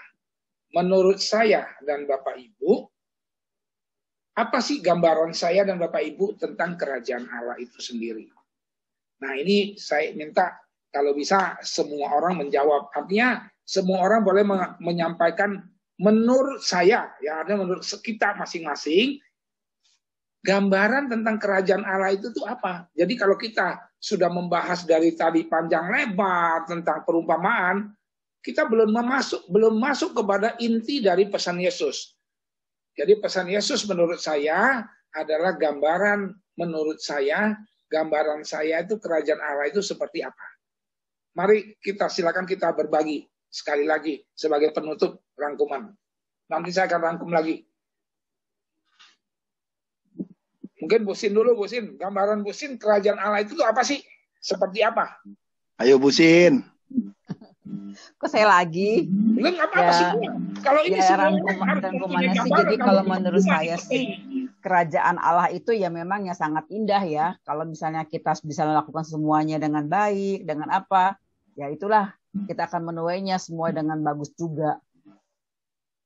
Jadi apa yang indah-indah, yang baik-baik, itulah kerajaan Allah bagi saya. Menurut Busin, gambaran kerajaan Allah itu yang indah-indah, yang baik-baik ya? Ya. Ya, udah, terima kasih. Udah cukup pendek-pendek aja. Nggak usah panjang-panjang. Gambaran menurut kita masing-masing. Pak Santoso, gambaran kerajaan Allah itu apa? Ya, kerajaan Allah itu suatu mau menggambarkan situasi dan kondisi yang damai, tentram, ya, penuh sukacita gitu. Lalu kalau dilihat lagi dikaitkan lagi dengan ayat yang ke-33 tadi,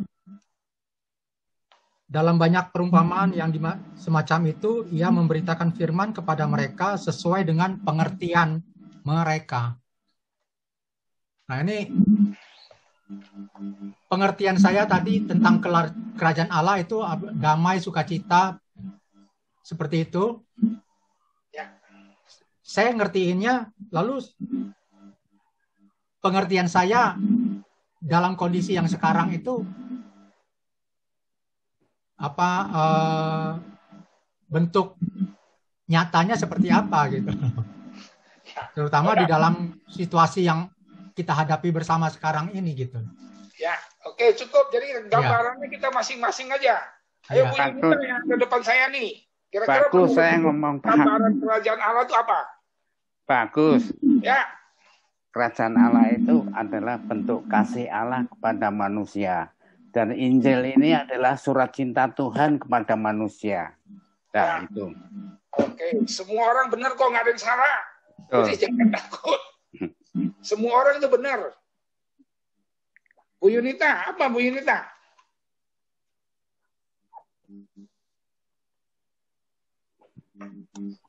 Gambaran kerajaan Allah. Ayo Bu Yuni. Kerajaan Allah ya buat saya sesuatu yang justru ada di hati saya sendiri, di hati kita sendiri, tentang cara kita memaknainya juga. Ya, oke. Nggak usah panjang-panjang Bu Yuni, nggak apa-apa. Yang lainnya nggak usah. Yang penting gambaran kerajaan Allah. Intinya kita melalui pendalaman iman malam hari ini, kita mau belajar tentang kerajaan Allah. Gambaran saya masing-masing tentang kerajaan Allah seperti apa. Ayo yang lain. Yang lain saya boleh tahu. Kasih Allah. Ayo Pak Lutfi. Ya. Ya, kalau menurut saya kerajaan Allah adalah situasi di mana Allah merajai hidup saya, keluarga, dan sesama. Ya. Itu saja Pak, singkat Pak. Ya singkat aja, nggak usah panjang-panjang. Yang penting kita tidak perlu panjang-panjang, yang penting kita memahami. Ya, jadi kalau kita pendalaman iman, kalau kita tidak memahami, sebenarnya sama aja percuma. Ikut tapi nggak memahamin gitu loh. Ayo. Bu Lili Budiman itu udah senyum-senyum tuh. Ayo Bu Lili. Bu Lili. Bu Lili. Masih di mute Bu Lili. Nah. Kalau kedamaian kerajaan Allah itu, kalau perasaan saya adalah kedamaian hati saya yang penuh gembira, sukacita, itu mungkin. Ya, itu cukup, nggak usah panjang-panjang, nggak apa-apa. Yang penting memahami dulu. Yang penting saya memahami, saya sendiri memahami tentang kerajaan Allah seperti apa. Ayo yang lain gantian. Agus. Ya. Ikutan ya Pak. Ya semua harus ikut lah. Kalau nggak buat apa ikut PI?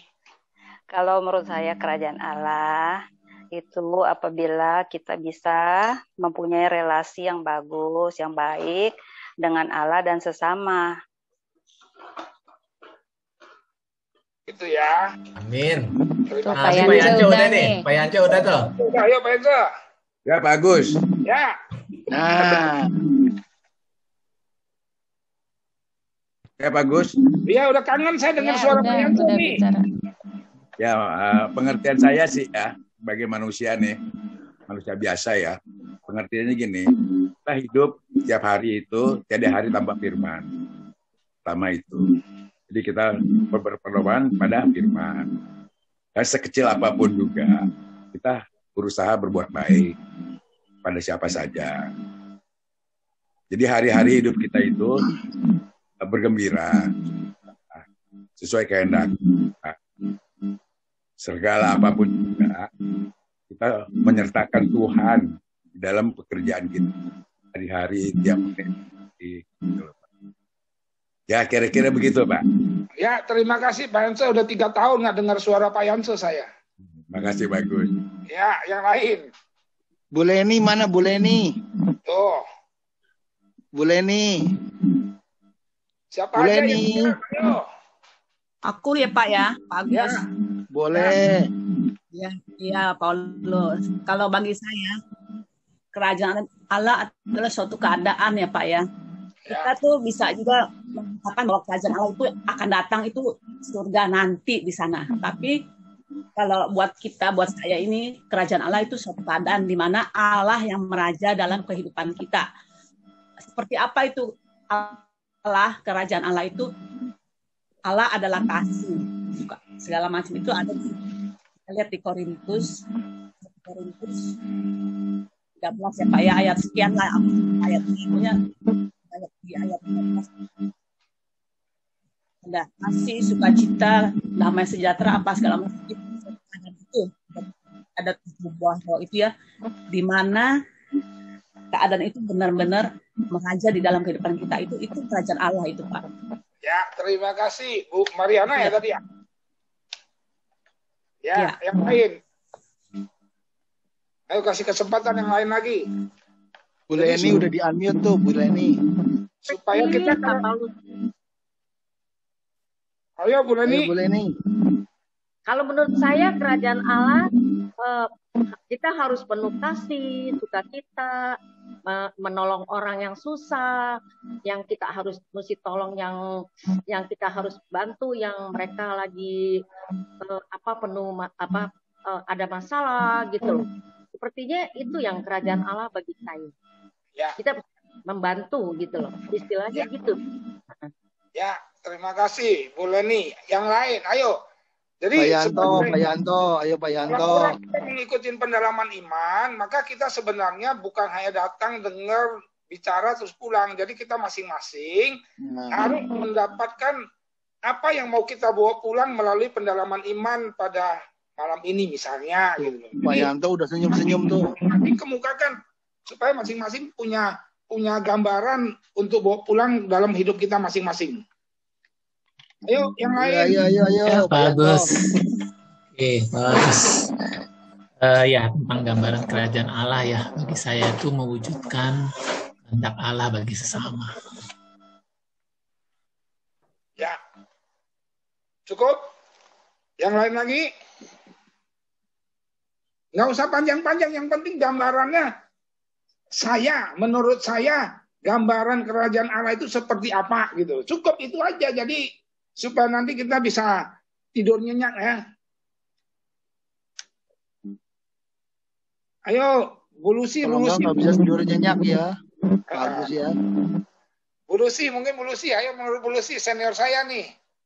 Apa gambaran kerajaan Allah nih? Begini, kerajaan Allah ya menyelamatkan manusia. Dan kita yang diselamatkan hendaknya juga berguna bagi sesama dalam hidup setiap hari. Pak Agus, apakah dengar suara saya ya? Karena internet saya sedang up and down ini. Terdengar, Bu. Oh, terdengar ya? Iya, maka saya nggak buka video.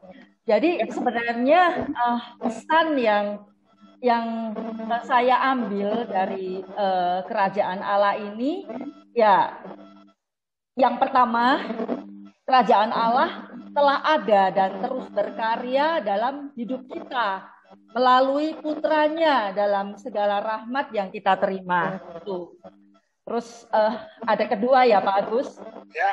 Jadi kita semua ini telah diselamatkan dan menjadi anggota keluarga Allah.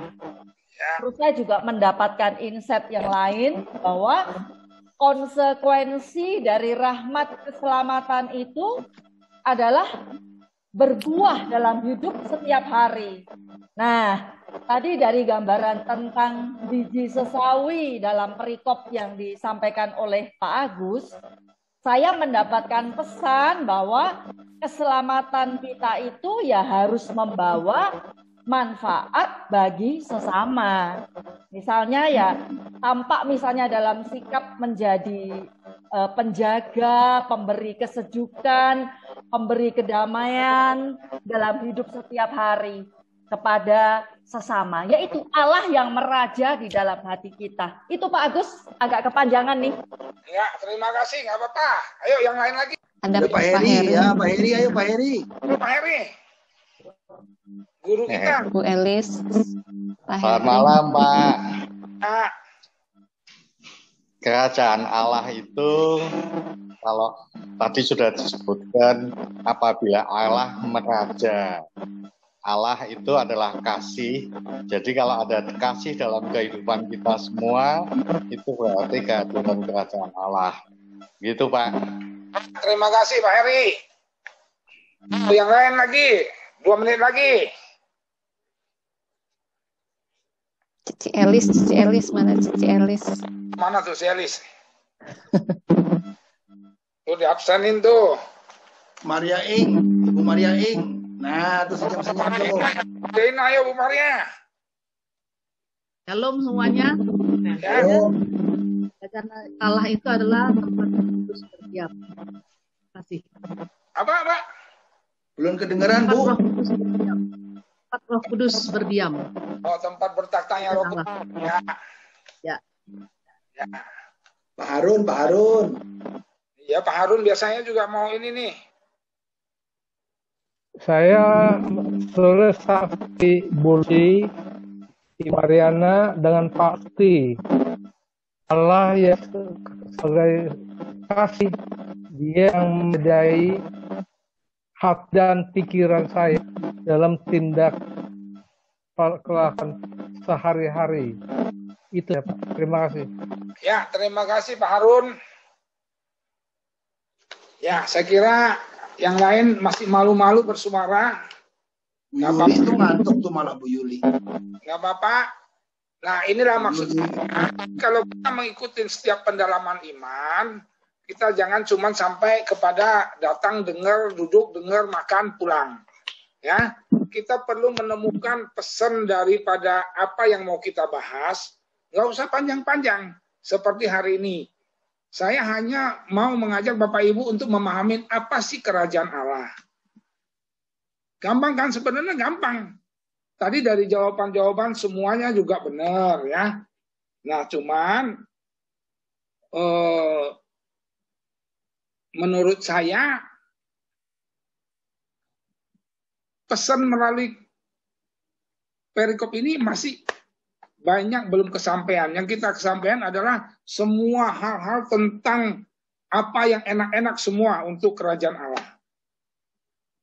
Dan saya juga percaya, saya dan Bapak Ibu yang hadir di sini maupun umat lainnya semua ingin hidup, ingin memasukin kerajaan Allah. Artinya kalau menurut Injil Markus itu adalah kerajaan surga, artinya masuk ke surga. Semuanya saya kira ingin, semuanya juga tahu bahwa surga itu enak, semua gambaran-gambaran kerajaan Allah itu pada umumnya seperti itu. Ya. Nah, menurut saya kita harus memahami perikop ini ialah tadi Yesus memberi perumpamaan ini semua bukan soal benih dan ini, tapi yang ingin Yesus sampaikan adalah tentang kerajaan Allah, bagaimana saya dan Bapak Ibu yang hidup ini pada akhirnya akan sampai kepada kerajaan Allah. Ya, jadi gambaran kerajaan Allah ialah hidup ilahi yang abadi. Yang benihnya telah kita terima melalui sakramen baptis. Jadi kita semua yang sudah dibaptis, kita sebenarnya sudah menerima benih untuk sampai kepada tujuan akhir hidup kita di dunia ini. Hidup di dunia ini ialah hidup yang abadi. Maka hidup manusia di dunia ini adalah sebuah proses seperti perumpamaan tentang benih. Maka tugas hidup kita di dunia ini ialah menumbuh kembangkan benih yang telah kita terima hingga pada saat kita akan memasukin kerajaan Allah.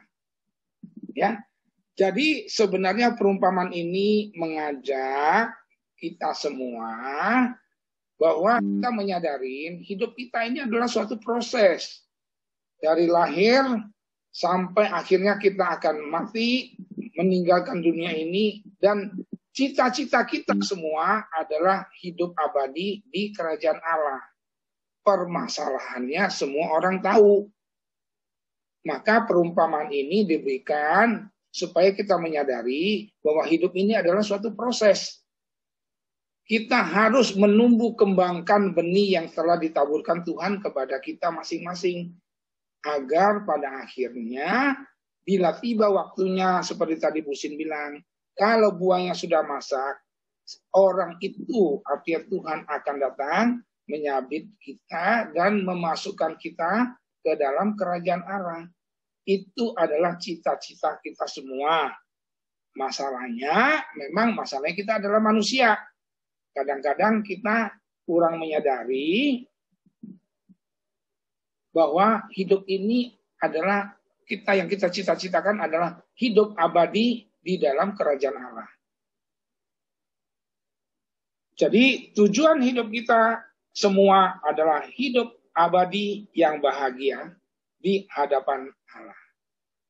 Ya, jadi mungkin pertemuan pada malam hari ini saya tutup dengan rangkuman ini.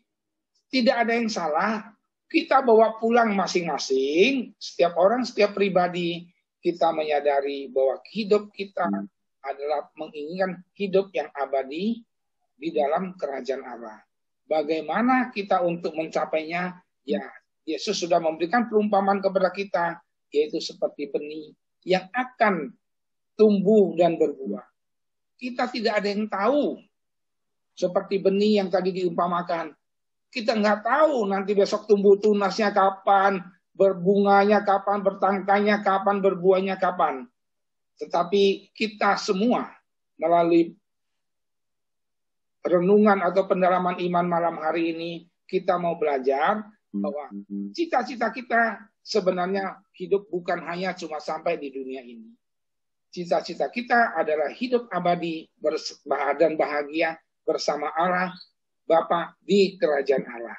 Jadi kalau dikaitkan dengan keadaan pandemi dan lain-lain, sebenarnya kita harus menyadari kita jalanin saja seperti benih yang kita tidak tahu kapan dia akan tumbuh, kapan akan berbuah, tapi cita-cita kita semua adalah hidup abadi yang bahagia di dalam kerajaan Allah. Terima kasih Bapak-bapak dan Ibu-ibu semua. Tuhan Yesus memberkati. Saya kembali kepada Bu Yunita. Ya, terima kasih Pak Agus untuk pencerahannya malam ini. Seru sekali. Bapak Ibu semua, terima kasih sudah setia dari awal sampai akhir. Sebelum kita berpisah, kita akan akhiri dengan doa. Saya minta Bu Juli, silahkan untuk doa penutup. Selamat malam Bapak Ibu. Mari kita akhiri pertemuan kita malam ini dengan doa penutup. Demi nama Bapa dan Putra dan Roh Kudus. Amin. Amin. Selamat malam Bapa. Selamat malam Yesus. Selamat malam Roh Kudus. Terima kasih atas penyertaan-Mu sehingga pertemuan melalui Zoom ini berjalan lancar. Urapilah hati dan pikiran kami. Semoga pencerahan tentang sabda-Mu yang kami dengar malam ini melalui hamba-Mu Bapak Agus Saputra sungguh dapat kami laksanakan dalam kehidupan kami. Semoga dari benih kecil yang Kau taburkan dalam pribadi kami masing-masing, dengan sabda-sabda-Mu yang kami dengar dan kami laksanakan, juga melalui proses kehidupan yang kami jalani, benih itu dapat bertumbuh subur, menghasilkan buah-buah yang manis dan berkelimpahan banyaknya, sehingga dapat dinikmati dan boleh menjadi berkat bagi banyak orang di sekeliling kami. Kemuliaan kepada Bapa dan Putra dan Roh Kudus, seperti pada permulaan, sekarang, selalu, panjang segala abad. Amin. Demi nama Bapa dan Putra dan Roh Kudus. Amin. Terima kasih Bapak Ibu. Terima kasih Yuli. Semua selamat beristirahat. Sampai ketemu lagi Rabu depan.